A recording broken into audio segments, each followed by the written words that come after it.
Kitten's first 8 weeks should always be with mum. But Cats Protection has discovered some kittens are being sold on websites and social media as young as 3 weeks old. As a vet, I have definitely seen a rise of kittens being bought before the 8-week period. We've seen cats and kittens on Facebook offering to ship them worldwide or even deliver them. It's like the Wild West out there. People are selling kittens underage because really they want to make a quick buck. It's one click and it's in your basket, isn't it? On Facebook, it's just a case of this kitten's for sale, can I have it? Job done. During the last year, 68% of all cats purchased were found online. Sellers are luring in buyers with images and videos of cute kittens. The reality can be very different. She messaged me privately through Facebook and sent me some photos. He was described as a 10-week-old kitten, but in the photos he looked a lot smaller. So I kind of said, is he definitely 10 weeks old? Yes. Yes, he's been fleed and wormed, he's been weaned. Yes, you can see mum. And she pulled out this kitten from down the side of the sofa, and I had hold of him in one hand. He was so small, and he just clung to me. His tail was tiny, his ears were slightly curled over, he had these bright blue eyes, and my gut, something wasn't quite right. I said to my husband, I think I'm going to get him checked out by the vet. That's when we were told he's actually 4 weeks old. It's so important the first 8 weeks are managed for socialisation and getting used to the environment, not only being around humans, but other animals, but also it gives them a really good transition from their maternal antibodies onto the opportunity for vaccination, which usually happens just after 8-week period. Frankie was diagnosed with a neurological condition. Sam nursed him round the clock for 3 months until one night he deteriorated rapidly. Sam rushed Frankie to the vet, who gave her devastating news. With his history of being taken away from his mum too young, they said it is definitely neurological. The vet said, what do you want to do? And I said, I don't want to do it, but if you're saying there is no chance he can recover, we need to put him to sleep. Facebook does not allow the sale of animals between private individuals. But when a team of Cats Protection volunteers began monitoring Facebook, they discovered that kittens are being sold against the rules, and sellers are taking the sales behind closed doors into private messages. Private sellers are selling cats and kittens on Facebook. They shouldn't be selling on Facebook at all, because they know they shouldn't be there. If a buyer says how much, they're saying, private message me, PM me.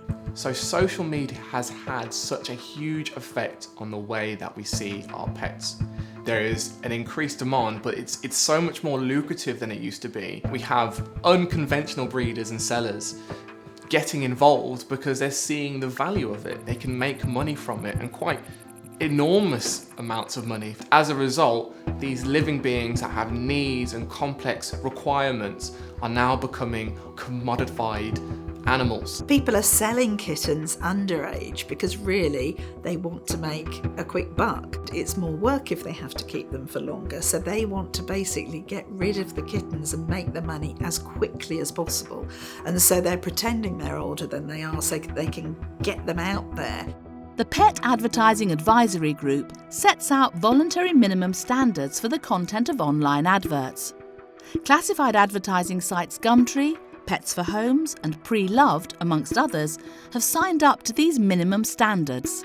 Facebook, as a social media network, not a classified advertising website, has not.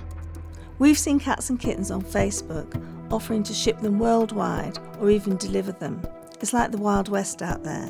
Unlike dog breeding, cat breeding is not regulated in the UK, apart from in Scotland where they introduced regulation in September 2021. Cats Protection wants to see regulation of cat breeding across the UK and not just in Scotland.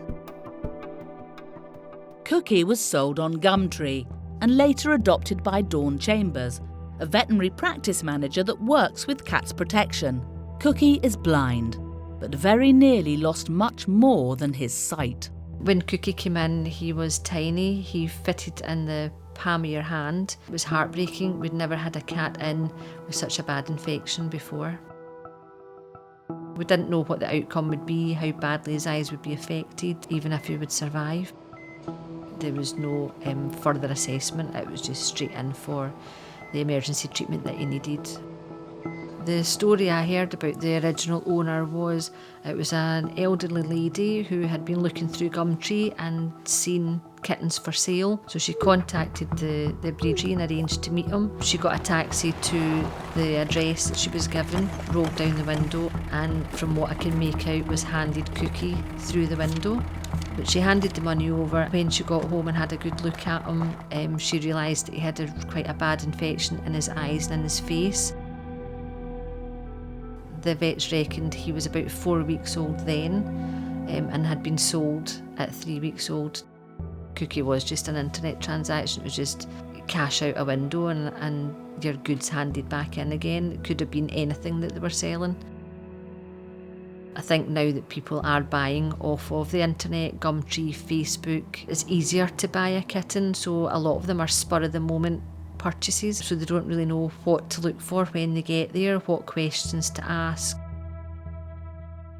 It's one click and it's in your basket, isn't it? Using the internet to find a good breeder for a kitten is absolutely fine. But there are certain checklist questions that we can look for. Can we see the kitten with its mother, ideally twice? Are they happy to give us the full information? Take up-to-date pictures of the environment to make sure it's clean. Do they have a protocol for fleeing, for worming, for vaccinations? Can we confirm they are 8 weeks? And do we have the right paperwork to support that?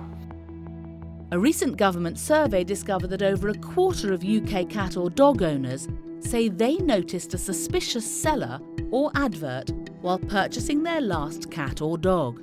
Potential buyers really have to be careful when they are going to buy or acquire a kitten.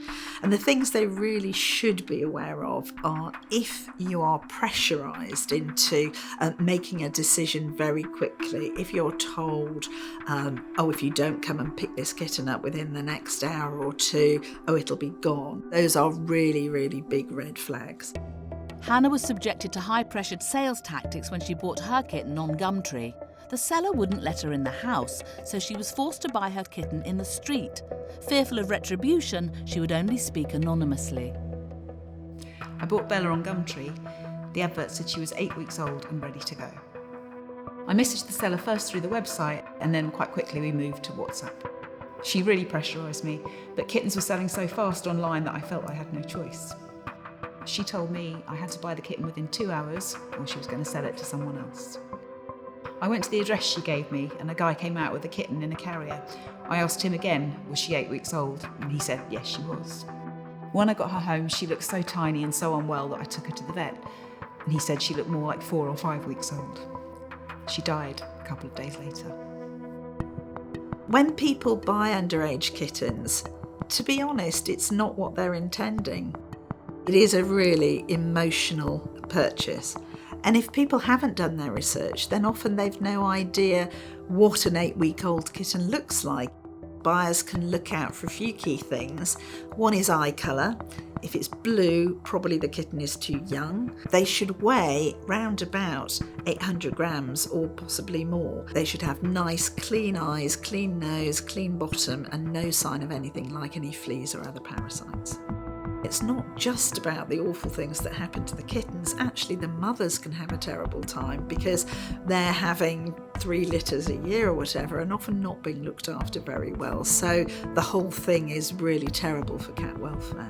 What will solve the problem is understanding that regulation is so important. It sets the boundaries of how we're supposed to engage with breeding, selling, ownership. If people, do their research, question things more, report things, speak up about things, then these breeders or sellers won't be able to do it. Without regulation of cat breeding across the UK, sellers were able to sell sick and underage kittens. Buyers who just want to give a kitten a loving home are being exploited. They're not an income. They're a pet. They're to be loved. Bring cat breeding out of the shadows by signing our petition today. Help us stop the big kitten con.